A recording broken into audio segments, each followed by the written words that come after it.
Ano, kolik je tam členů posádky?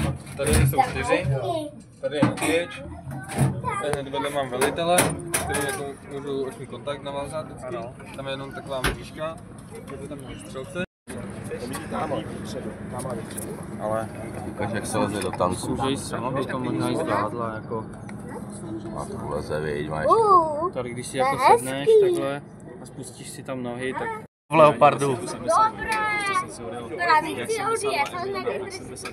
Tak mám i leoparda.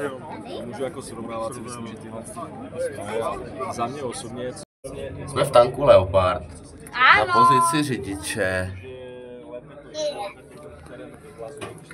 Čau, Kubo. Ahoj.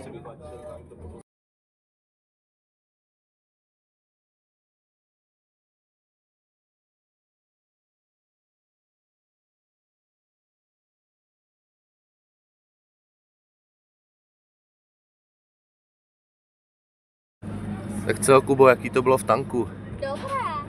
Kde to bylo nejlepší? Chtěl bys si řídit, nebo střílet, nebo být velitel? Střílet.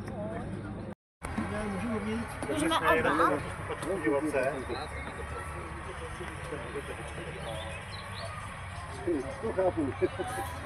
Taky hele, tamhle. Tam něco je? Za chvíli dojde, co?